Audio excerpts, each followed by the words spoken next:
नमस्कार दोस्तों, मैं हूं जितेंद्र दीक्षित। 4 पीएम महाराष्ट्र में आपका स्वागत है। 1977 में एक फिल्म आई थी, हम किसी से कम नहीं, जिसमें मोहम्मद रफी ने एक बेहद खूबसूरत गाना गाया था, जिसके बोल थे, क्या हुआ तेरा वादा, वो कसम वो इरादा। इन दिनों मुंबई पुलिस के कुछ अधिकारी उस गाने को याद कर रहे हैं, मन ही मन शायद उसी गाने को गा रहे हैं। उनके साथ महाराष्ट्र सरकार ने अब से 3 साल पहले एक वादा किया था, और वो वादा आज तक नहीं निभाया। और ये जो पुलिस अधिकारी हैं, ये कोई आम पुलिस अधिकारी नहीं है। इन्होंने अपनी कर्तव्य निष्ठा का, अपनी बहादुरी का परिचय दिया था। इन्होंने अपनी जान जोखिम में डाली थी 26 नवंबर 2008 को, जब अब से 15 साल पहले मुंबई पर एक बड़ा आतंकी हमला हुआ था। क्या है पूरा मामला, ये समझते हैं। देखिए, राजनेताओं का काम है वादे करना। अक्सर चुनाव नजदीक आते हैं तो राजनेता तरह तरह के वादे करते हैं, लोगों को लुभाते हैं। लेकिन जरूरी नहीं कि भाई जो वादा किया गया है उसको पूरा भी किया जाए। बहुत कम बार ही ऐसा होता है कि राजनेता अपने किए गए वादे को पूरा करते हैं। ठीक है, जब तक चुनावी वादे कर रहे हैं वो तो अब भारत की जनता भी समझती है कि वादे हैं, वादों का क्या। लेकिन अति तब हो जाती है जब ये राजनेता पुलिस अधिकारियों से वादा करते हैं, और वो भी ऐसे पुलिस अधिकारियों से जिन्होंने अपनी जान की बाजी लगाई थी, और फिर उसे पूरा नहीं करते। 26 नवंबर 2008 को पाकिस्तान से निकले 10 आतंकी दक्षिण मुंबई में पहुंचे थे। उसके बाद वो शहर में दो दो के ग्रुप में अलग अलग इलाकों में बंट गए।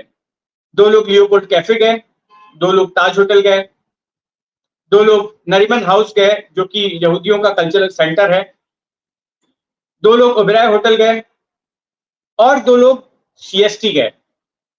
और इन तमाम ठिकानों पर इन्होंने जमकर खून खराबा किया।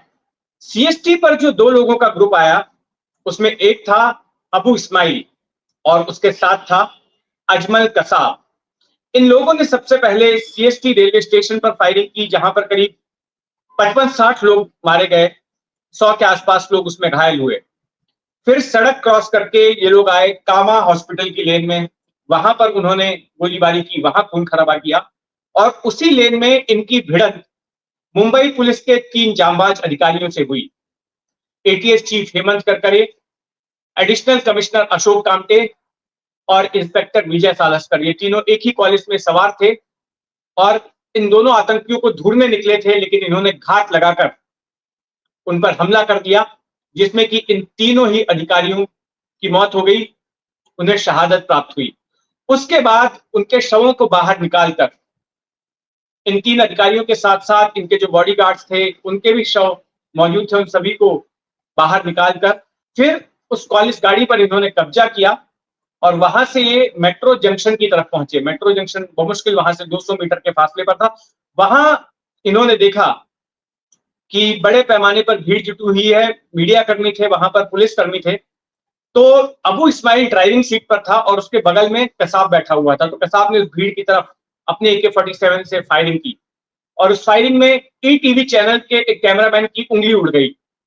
और दूसरी तरफ जो अरुण चित्ते नाम के एक वहां पर पुलिस अधिकारी भी मौजूद थे, उनके सीने में 3 गोलियां लगी और वे वहीं शहीद हो गए। उसके बाद ये कॉलेज गाड़ी के साथ पहुंचते हैं दक्षिण मुंबई के नरीमन पॉइंट पर। वहीं पर महाराष्ट्र का विधान भवन है। विधान भवन के पास अबू इस्माइल को लगता है कि गाड़ी का टायर जो है वो पंक्चर हो गया है। वो आकर देखता है तो टायर पूरा बैठा हुआ होता है। ये दोनों लोग बाहर निकलते हैं और उसी वक्त वहां से एक अंधेरी इलाके के एक होटेलियर की कोड़ा कार वहां से गुजर रही होती है। तो बंदूक की नोक पर उस कोड़ा कार को रुकवाया जाता है, उसके मालिक को कार से बाहर निकालते हैं और फिर उस कार में ये दोनों लोग बैठ जाते हैं। फिर से अबू इस्माइल ड्राइविंग सीट पर बैठता है और कसाब उसकी बगल वाली सीट पर, और फिर ये सीधे जाते हैं मरीन ड्राइव में उत्तर की दिशा में। मरीन ड्राइव की दक्षिणी दिशा में है नरीमन पॉइंट और उत्तरी दिशा में है गिरगांव चौपाटी। अब जब इन्होंने कॉलेज को जब कैप्चर किया होता है कामटे, करकरे और सालस्कर की हत्या करने के बाद उसी वक्त मुंबई पुलिस के कंट्रोल रूम से एक मैसेज हर जगह भेज दिया जाता है कि पुलिस की कॉलेज को जो है कैप्चर कर लिया है इन दोनों आतंकियों ने। और फिर विधान भवन में एक अरुण जाधव नाम के कांस्टेबल होते हैं जो कि उसी कॉलेज में मरने का नाटक करके पीछे पड़े होते हैं। तो जब ये कॉलेज का टायर पंक्चर होता है और जब ये स्कॉर्पियो कार में जाते हैं तो अरुण चित्ते तुरंत ही कंट्रोल रूम को इन्फॉर्म करता है कि कॉलेज को यहाँ पर छोड़ के वो दूसरी कार में ये लोग वहां से आगे निकले हैं टुवर्ड्स मरीन ड्राइव। अब कंट्रोल रूम से मुंबई भर के पुलिस थानों को ये संदेश जाता है कि दो आतंकी इस तरह की कार में घूम रहे हैं और आप अपने अपने ठिकानों पर नाकेबंदी कीजिए, बैरिकेड्स लगाइए। तो मरीन ड्राइव पर भी डीबी मार्ग पुलिस थाना, जिसके ज्यूरिसडिक्शन में गिरगांव चौपाटी आती है, गिरगांव चौपाटी पर कैफे आइडियल के जंक्शन पर एक नाकेबंदी लगाई जाती है, सड़क को ब्लॉक कर दिया जाता है और वो सड़क बाकी के वाहनों की आवाजाही के लिए बंद कर दी जाती है। अब इस्माइल और कसाब इस कोडा कार को लेके उसी मरीन ड्राइव की सड़क पर नरीमन पॉइंट से गिरगांव चौपाटी की तरफ आते हैं। अच्छा, इस बीच में तुकाराम ओमले नाम के एक एएसआई डीबी मार्ग के, उनको ये कार नजर आ जाती है और वो उस कार का पीछा करना शुरू कर देते हैं अपने मोटरसाइकिल पर। जैसे ही ये गिरगांव चौपाटी पहुंचते हैं तो इस्माइल ये देखकर चौंक जाता है कि सामने बैरिकेड लगा हुआ है। वो यूटर्न लेने की कोशिश करता है जल्दी से कार की, अपने कार की जो फ्रंट की लाइट है वो जला देता है, कार का वाइपर विंडशील्ड का वो ऑन कर देता है पुलिस वालों को कंफ्यूज करने के लिए और जल्दी से यूटर्न लेने की कोशिश करता है। लेकिन तब तक में तुकाराम ओमले वहां पर पहुंच जाते हैं और कसाब को पीछे से जकड़ने की कोशिश करते हैं, लेकिन कसाब के हाथ में जो AK-47 राइफल होती है उसका ट्रिगर दबा देता है और एक एक करके कई सारी गोलियां तुकाराम ओमले को लग जाती हैं और वे वहीं शहीद हो जाते हैं। वहीं दूसरी तरफ जो पुलिस अधिकारी वहां पर मौजूद होते हैं वो हरकत में आते हैं और उनमें से एक इंस्पेक्टर हेमंत बावधनकर, वो तुरंत इस्माइल जो ड्राइविंग सीट पर होता है, इस्माइल के सिर और आंख के बीच में अपने रिवॉल्वर से फायर करते हैं। गोली लगते ही इस्माइल वहीं पर मर जाता है, जबकि कसाब को लाठी डंडों से बाकी कांस्टेबल पीटने लगते हैं, उसकी AK-47 राइफल छीन लेते हैं। तो इस तरह से कसाब जिंदा पकड़ा जाता है और उसका जिंदा पकड़ा जाना मुंबई पुलिस के लिए और बाकी जांच एजेंसियों के लिए एक बहुत बड़ी उपलब्धि साबित होती है, क्योंकि कसाब के जिंदा पकड़े जाने से ही इस पूरी साजिश में पाकिस्तान की भूमिका का पता चलता है और यह पता चलता है कि कैसे पाकिस्तान में स्थित लश्कर-ए-तैयबा के कैंपों में इन 10 आतंकियों की ट्रेनिंग दी गई थी, कैसे सारा कुछ प्लान हुआ था और कैसे इनको मुंबई भेजा गया। तो इंफॉर्मेशन की गोल्ड माइन साबित होता है ये अजमल कसाब। अब इस उपलब्धि के बाद, अजमल कसाब को जीवित पकड़ लेने के बाद डीबी मार्ग की उस पुलिसिया टीम की काफी पीठ थपथपाई जाती है। वाकई में उन्होंने बहुत ही बहादुरी का और सूझबूझ का परिचय दिया होता है और कसाब को जिंदा पकड़ना तो उनकी सबसे बड़ी उपलब्धि होती है। वो चाहते तो हेमंत बावधनकर इस्माइल को गोली मारने के तुरंत बाद वो कसाब को भी गोली मारने वाला था, लेकिन वहीं पर संजय गोयलकर नाम के दूसरे अधिकारी थे, उन्होंने तुरंत वार्न किया हेमंत बावधनकर को और बोला कि ये एविडेंस है, इसको मारो मत, इसको जिंदा पकड़ो। और तभी आइडिया आता है कि इसको जिंदा पकड़ लेना चाहिए कसाब को, और फिर जिंदा पकड़ा जाता है। उस घटना के बाद साल 2020 में जब महाराष्ट्र में महाविकास आघाड़ी की सरकार होती है और उद्धव ठाकरे मुख्यमंत्री होते हैं, तो राज्य के गृह मंत्री अनिल देशमुख 2020 मार्च में बजट सेशन के दौरान एक घोषणा करते हैं। घोषणा ये करते हैं कि कसाब को जिंदा पकड़ने वाली डीबी मार्ग पुलिस थाने की टीम को, जो 14 अधिकारियों की टीम है, अधिकारियों की और पुलिस कर्मचारियों की, उनको 1 स्टेप प्रमोशन दिया जाएगा। बहुत बड़ी उपलब्धि होती है ये। इसका मतलब ये होता है कि जो सब इंस्पेक्टर है वो इंस्पेक्टर बन जाएगा, जो इंस्पेक्टर है वो सीनियर इंस्पेक्टर बन जाएगा, जो सीनियर इंस्पेक्टर है वो ACP बन जाएगा। सरकार की तारीफ होती है कि किस तरह से उन्होंने बहादुर पुलिस वालों की हौसला अफजाई की, लेकिन हकीकत कुछ और ही साबित होती है। ये जो अनिल देशमुख हैं, ये इस घोषणा के साल भर बाद तक अपने पद पे बने रहते हैं, अगले साल मार्च तक। उसके बाद वे मनी लॉन्ड्रिंग के मामले में गिरफ्तार हो जाते हैं, ईडी गिरफ्तार करती है, फिर सीबीआई गिरफ्तार करती है।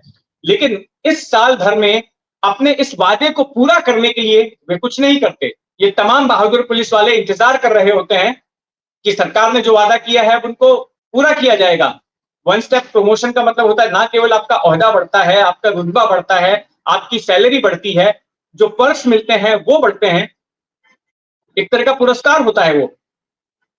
लेकिन साल भर तक कुछ नहीं होता, अनिल देशमुख जेल की हवा खाने निकल जाते हैं। अब उनकी जगह पर आते हैं दिलीप वलसे पाटिल, गृह मंत्री। उनके साथ भी ये पुलिस वाले फॉलो करते हैं कि भाई सरकार ने वादा किया था कि हमें वन स्टेप प्रमोशन दिया जाएगा, क्या हुआ उसका। मीडिया भी उनसे सवाल पूछती है, लेकिन वो कहते हैं ठीक है, मैं मामले की जानकारी लेता हूं, कैसे क्या करना है, और फिर हम आगे कार्रवाई करेंगे। कुछ नहीं होता है, गोल मोल जवाब। अब तो महाविकास आघाड़ी की सरकार भी चली गई है और अब आ गई है एकनाथ शिंदे की सरकार, महायुति की सरकार, जिसमें गृह मंत्री हैं उप मुख्यमंत्री देवेंद्र फडणवीस। तो क्या ये सरकार इनका वादा पूरा करेगी जो अनिल देशमुख ने जो वादा किया था? क्योंकि देखिए, वादा किसी पार्टी ने नहीं किया था, वादा तो सरकार ने किया था। ये सरकार का वादा माना जाएगा, ये एनसीपी का वादा नहीं माना जाएगा। तो सरकार ने वादा किया था, तो भले ही सत्ता में कोई भी पार्टी हो, पद पर कोई भी व्यक्ति बैठा हो, उसको ये वादा तो पूरा करना ही चाहिए। तो ये एक बड़ी बात है। दूसरा, यहाँ पर एक गंभीर बात यह है कि जो 14 पुलिसकर्मी थे, उनमें से कई लोग रिटायर हो चुके हैं, इंतजार करते करते कि हमें वन स्टेप प्रमोशन मिलेगा। ऐसे ही एक मेरे मित्र हैं इंस्पेक्टर हेमंत बावधड़कर, वो पिछले साल रिटायर हो गए सीनियर इंस्पेक्टर बनके। अगर सरकार उन्हें वन स्टेप प्रमोशन दे देती तो शायद आज वो एसीपी होकर रिटायर होते, लेकिन ऐसा नहीं किया। और भी कई अधिकारी हैं जिन्हें मैं जानता नहीं हूं व्यक्तिगत तौर पे, वे भी रिटायर हो रहे हैं, उनको छो जाएंगे अभी साल भर में। तो ये वादा क्या सिर्फ तालियां बटोरने के लिए था? मेरा एनसीपी से और अनिल देशमुख से ये सवाल है, उद्धव ठाकरे से भी ये सवाल है, क्योंकि ये कलेक्टिव रिस्पॉन्सिबिलिटी का मामला है। उद्धव ठाकरे उस वक्त मुख्यमंत्री थे।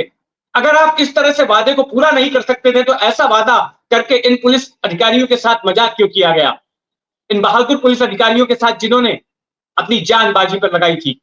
और अब मेरा सवाल एकनाथ शिंदे से भी है और देवेंद्र फडणवीस से भी, कि भले ही वो सरकार चली गई हो, वो पार्टी सरकार से हट गई हो, लेकिन ये वादा किसी पार्टी का नहीं है, सरकार का है। और ऐसे में अब ये आपकी जिम्मेदारी बनती है कि जो वादा किया गया है उस वादे को पूरा किया जाए। हम देखते हैं कि ये सरकार उस वादे को पूरा कर पाती है या नहीं कर पाती है। जो भी होगा उसकी जानकारी हम आप तक लाएंगे। आप बने रहिए 4 PM महाराष्ट्र के साथ, और अगर आपने अब तक इस चैनल को सब्सक्राइब नहीं किया है तो सब्सक्राइब कर लें। धन्यवाद।